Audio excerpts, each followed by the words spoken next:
Hello students, how are you all. तो पिछली videos में हमने जितने भी क्वेश्चंस थे इस चैप्टर के, chapter number 1 introduction to chemistry, उसको डिस्कस किया है।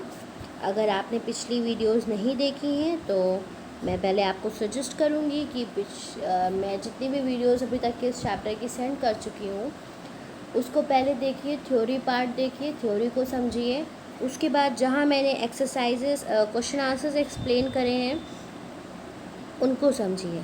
उसके बाद आज हम लोग जो डिस्कस करने जा रहे हैं, आज हम लोग जो हमारे ऑब्जेक्टिव टाइप क्वेश्चंस दिए हुए हैं एट पेज नंबर 16, हम वो डिस्कस करेंगे। आप अपनी बुक में देख सकते हैं at page number 16। So today we are going to discuss these objective type questions, right. तो स्टूडेंट्स, हमारा पहला क्वेश्चन है, select the correct name from the choice A B C in each case, right. यहाँ पे कुछ questions दिए गए हैं, 3 ऑप्शंस दिए गए हैं, आपको जो सही ऑप्शन है उसमें से उसको सेलेक्ट करना है, ठीक है। It's very easy. आप ध्यान से क्वेश्चंस को पढ़िए। पहला क्वेश्चन है, the branch of science which deal with the different form of energy that is light and sound. तो आप सबको पता है कि लाइट और साउंड हम किस ब्रांच में पढ़ते हैं, हम फिज़िक्स में पढ़ते हैं। ऑल राइट, ना तो इसका आंसर केमिस्ट्री है ना बायोलॉजी, इसका आंसर है physics. All right, second question देखिए, the branch of chemistry which include study of specific carbon compound. तो हमने आपको बताया था कि ऑर्गेनिक केमिस्ट्री में क्या होता है, जिसमें कार्बन कंपाउंड के बारे में स्टडी करते हैं। तो इसका आंसर हो गया आपका ऑर्गेनिक केमिस्ट्री, राइट। फिर थर्ड क्वेश्चन देखिए, the scientist who formulated the periodic table. सबको अच्छे से नाम पता है किसने पीरियोडिक टेबल फॉर्मुलेट किया, हम चैप्टर में भी पढ़ चुके हैं, मेंडेलीव, ठीक है। मेंडेलीव ने पीरियोडिक टेबल को फॉर्मुलेट किया था, right. Now move to question number 4। Question number 4 क्या है, predecessor to the modern chemist who created the philosopher stone. तो इनके मॉडर्न केमिस्ट, इनके प्रीडेसेसर कौन थे, इनसे पहले कौन थे, तो एल्केमिस्ट थे, राइट। तो इसका आंसर हो जाएगा alchemist, right. Then the fifth question, a synthetic fibre use in clothing. तो सिंथेटिक फाइबर जो कपड़ों में यूज़ किया जाता है, कॉटन, जूट, आपको पता है नेचुरल फाइबर हो जाएंगे, तो आंसर क्या हो जाएगा, trilene. All right, question number 6, a medicine to treat pain, fever and aspirin. सबको पता है किस मेडिसिन से क्या है, हमने 2 मेडिसिन के बारे में पढ़ा था, पैरासीटामोल और एस्पिरिन। तो इन ऑप्शंस में से एंटासिड और एनेस्थेटिक में से आपका आंसर क्या है, आपका आंसर है एस्पिरिन, राइट। क्वेश्चन नंबर 7 देखिए, a water soluble cleaning agent not inactivated by hard water. तो इसका आंसर क्या है, डिटर्जेंट। हमने पढ़ा कि डिटर्जेंट क्या है, हार्ड वाटर में भी इनएक्टिव नहीं रहता है, उसके फंक्शंस जो है वो प्रॉपरली करता है, okay. Then question number 8, a substance which absorb moisture and keep the skin dry and free from rashes. कि टैल्क पाउडर हम यूज़ करते हैं ना, किस लिए यूज़ करते हैं, कि हमारी स्किन ड्राई रहे और रैशेस वगैरह हमें ना हो, राइट। क्वेश्चन नंबर 9 देखिए, a chemical use as a preservative for jams, pickles. तो ये भी हमें अच्छे से पता है, इसका आंसर क्या है, बेंजोइक एसिड, ठीक है। Question number 10, a substance which dissolve grease and oil and is preferred as a dry cleaner. तो क्या हो जाएगा, sodium hydroxide, right, sodium hydroxide. All right, I hope this is clear to student. बहुत easy जो MCQs थे, बहुत आसान थे, and it's very easy for you all to figure out. अब देखिए क्वेश्चन नंबर 2 देखते हैं। क्वेश्चन नंबर 2 में है, match the apparatus A to J shown below with their correct name 1 to 10 given below। Okay, नाम दिए हुए हैं और आपको apparatus को मैच करना है। तो सबसे पहले देखिए डिलीवरी ट्यूब। तो डिलीवरी ट्यूब कहाँ है, ये है डिलीवरी ट्यूब, तो ये आपका हो जाएगा फर्स्ट, ठीक है, डिलीवरी ट्यूब। उसके बाद है पिपेट। तो पिपेट कहाँ है, ये पिपेट है 2, पिपेट आप सबको पता है ना, ये पिपेट का डायग्राम है। फिर वायर गॉज, वायर गॉज कहाँ है, ये है wire gauze, this is wire gauze, B3 हो जाएगा, ठीक है, वायर गॉज। फिर फोर्थ है आपका bee hive shell. So this is bee hive shell, फिर फिफ्थ है आपका डिस्टिल फनल, तो ये है आपका distil funnel, five distil funnel. फिर flat bottom flask, flat bottom flask कहाँ है, ये है फ्लैट बॉटम फ्लास्क, आई 6 हो गया। फिर टेस्ट ट्यूब स्टैंड 7, तो ये हो गया आपका टेस्ट ट्यूब स्टैंड 7। फिर ब्यूरेट, ये 8 हो गया ब्यूरेट।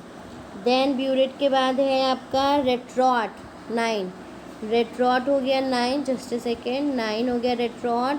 और जो लास्ट बचा आपका कोनिकल फ्लास्क। तो आई होप स्टूडेंट्स आप सारे पे यहाँ पे इमेजेस देख सकते हो, मैंने नंबरिंग लिख दी है और आपको ऑलरेडी आप इन सारे अपैरेटस को जानते हो। फर्स्ट वीडियो में हमने सारे अपैरेटस को डिस्कस किया है जो भी हम लेबॉरेटरी में यूज़ करते हैं। तो आई होप इसमें किसी को कोई कन्फ्यूजन नहीं होगा, आप अपनी बुक में प्रॉपर अच्छी तरह से इस एक्सरसाइज को फिल करेंगे। ओके, अब आगे बढ़ते हैं पेज दूसरी एक्सरसाइज पे, that is question number 3। Select the correct apparatus from ABC for each of the function. मतलब यहाँ पे फंक्शन दिए हैं और उसमें कौन से अपैरेटस यूज़ करे जाएंगे आपको वो सेलेक्ट करना है। तो पहला देखिए है for gas preparation where heating is required. तो हम सब लोग अभी तक के पढ़ते चले आ रहे हैं, हीटिंग के लिए कौन सा यूज़ होता है, राउंड बॉटम फ्लास्क, ठीक है। सेकेंड क्वेश्चन देखिए for holding the washed test tube. तो धुले हुए टेस्ट ट्यूब किस में रखेंगे, टेस्ट ट्यूब स्टैंड में रखेंगे, राइट, टेस्ट ट्यूब स्टैंड में रखेंगे। फिर क्वेश्चन नंबर 3 देखिए a glass apparatus resistance to chemical made of Pyrex and use for heating specific liquid. तो हमने पढ़ा था ना बॉइलिंग ट्यूब के बारे में फर्स्ट वीडियो में, जहाँ हमने डिस्कस किया है अपैरेटस में, उसमें आपको ये सारी चीज़ें मिल जाएंगी। ओके, उसके बाद देखिए क्वेश्चन नंबर 4 देखिए a metallic apparatus which support the wire gauze. तो इसका क्या हो जाएगा, इसका आपका आंसर हो जाएगा just a second, a metallic apparatus that, ये ट्राईपॉड स्टैंड, क्योंकि आपको पता है कि ट्राईपॉड स्टैंड के ऊपर ही वायर गॉज को रखा जाता है, ठीक है। क्वेश्चन नंबर 5 देखिए a long glass apparatus close eight one and and use for collecting the gases. तो इसका आंसर है gas jar, long cylindrical apparatus जिसको गैस को कलेक्ट करने के लिए यूज़ किया जाता है, वो क्या है, वो है gas jar. Okay, all right students, next question देखिए question number 6 a glass apparatus which measures liquid by sucking the liquid at one end up to the mark level and later pouring it out। तो ये क्या है, इसका answer आपका हो जाएगा pipette, क्योंकि पिपेट से क्या किया जाता है, लिक्विड को सक किया जाता है, उसके बाद उतना मेज़र जब हो जाता है लिक्विड तो उसको पोर आउट कर दिया जाता है, राइट।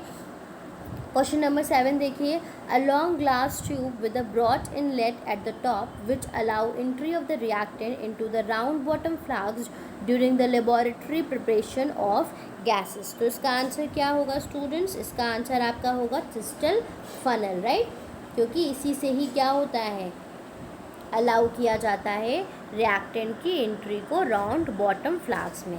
क्वेश्चन नंबर 8 देखिए a clay vessel kept in a trough of water. आप सबको इसका आंसर अच्छे से पता है, बी हाइव शेल। अगर आपने बुक के जो सारे क्वेश्चंस हैं उसको अच्छे से पढ़ा है तो आप ये सारे क्वेश्चंस समझ जाएंगे। ओके, फिर देखिए question number 9 a modern apparatus with an air regulator use for heating purpose. तो इसका आंसर क्या है स्टूडेंट्स, इसका आंसर है Bunsen burner, right. Then question number 10 a rectangular mesh से आप समझ सकते हैं the answer is wire gauze, क्योंकि इसको ही ट्राईपॉड के ऊपर रखा जाता है जब किसी बॉटम को हीट किया जाता है। ऑल राइट स्टूडेंट्स, इसके बाद हम क्वेश्चन नंबर 4 डिस्कस करेंगे, that is give reasons for the following. I hope that this is the last question of this chapter. Yes, ये लास्ट क्वेश्चन है हमारा, इसको थोड़ा सा डिटेल में डिस्कस करेंगे हम, क्योंकि गिव रीजंस हैं ये। Alright, then question number 4, give reason for the following. Alchemy was considered a pseudoscience. So you all know that towards the end of 17th century, the scientific process involving the modern chemistry started paying the path, है ना?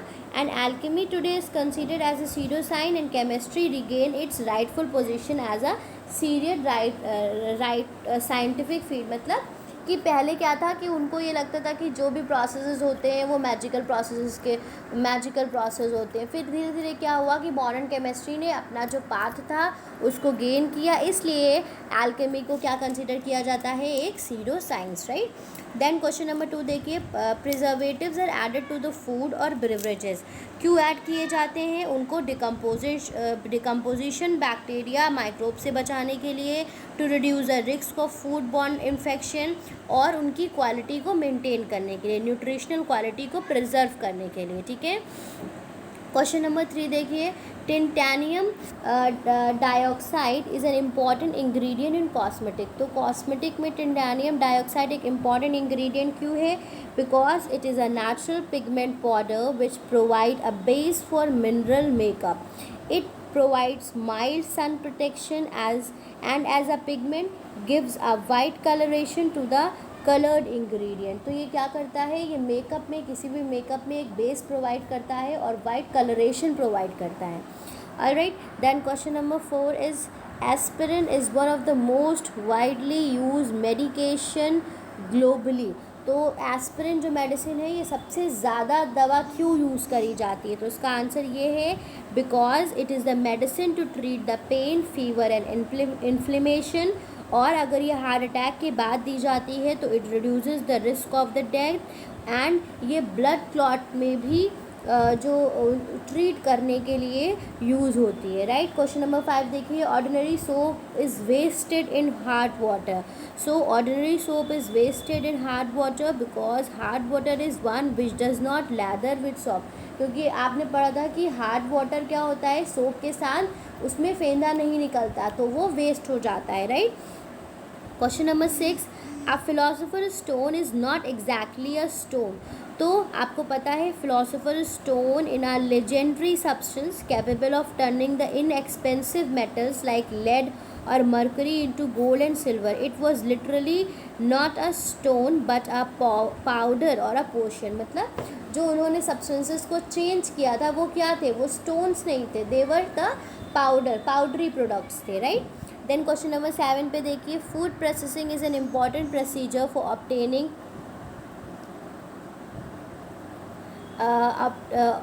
Obtaining the marketable food products, right. तो food processing involve the physical और chemical processes to transform और change the raw ingredient into the food into easy usable form of food raw material. तो ये क्या है? मतलब एक इम्पॉर्टेंट प्रोसेस इसलिए है क्योंकि इसी के थ्रू तो फूड प्रोडक्ट्स हमारे बन रहे हैं। फिर देखिए, कॉस्मेटिक में contain preservative as one of their ingredient. तो कॉस्मेटिक में भी प्रिजर्वेटिव्स ऐड करे जाते हैं ताकि उसकी जो लाइफ है, उसकी शेल्फ लाइफ को एक्सटेंड किया जा सके और उसमें किसी भी तरह के माइक्रो ऑर्गेनिजम्स ग्रो ना करें, राइट। फिर देखिए, polyester is added to natural fibre cotton to give trillion. तो आपको पता है कि नेचुरल फाइबर्स में पॉलिस्टर मिला के क्या बनता है? टेरलिन बनता है, जो कि क्या है? एक सिंथेटिक फाइबर है और उससे वो स्ट्रॉन्ग इलास्टिक हो जाता है, जो डिफरेंट चीज़ों में यूज़ किया जाता है, right. All medicines must be taken, last question है, under the proper doctor supervision and in the correct dose. तो आपको पता है कि सारी दवाइयाँ हमको डॉक्टर के सलाह और मशवरे के साथ लेनी चाहिए और जितनी डोज डॉक्टर ने दी है उतनी ही लेनी चाहिए, क्योंकि ओवर डोज से क्या होगा? साइड इफ़ेक्ट्स होंगे, उससे आपको लंग्स की प्रॉब्लम हो सकती है, स्टमक अपसेट हो सकता है और भी साइड इफ़ेक्ट्स हो सकते हैं। तो इसीलिए आपने जो भी दवाई लेनी है वो आपको डॉक्टर के प्रिस्क्रिप्शन के बिना नहीं लेनी है और जितनी मेडिसिन डॉक्टर ने लिखी है आपको वही मेडिसिन्स वही उतने ही टाइम के लिए खानी है। ओके, आई होप स्टूडेंट्स ये पूरा जो चैप्टर नंबर 1 है इसका रिवीजन मैं करा रही थी आपको, तो ये चैप्टर पूरा कंप्लीट हो गया है। अब मैं आपको सजेस्ट करूँगी कि इसके जितने भी पार्ट्स मैंने वीडियो के बनाए हैं वो सारे पार्ट्स आप ज़रूर देखिए और जो डिस्क्रिप्शन बॉक्स है उसमें मैं सारे पार्ट्स की starting from part 1 till the end सबकी लिंक प्रोवाइड कर दूंगी ताकि आपको आसानी से वहीं से सारी लिंक्स मिल जाएं और आप पिछले सारे वीडियोस देख के इस चैप्टर को अच्छे से समझ सकें। Now it's your turn students, you have to prepare the chapter very well for your examination. Question. अगर आपको कोई भी कॉन्सेप्ट कहीं पे नहीं समझ में आता है तो आप कमेंट बॉक्स में कमेंट करके मुझसे पूछ सकते हैं, आप मुझसे डायरेक्टली कांटेक्ट कर सकते हैं। Okay students, thank you very much for watching the video. And अगर आपको मेरी वीडियोस पसंद आती हैं तो प्लीज़ उसको लाइक ज़रूर करिएगा।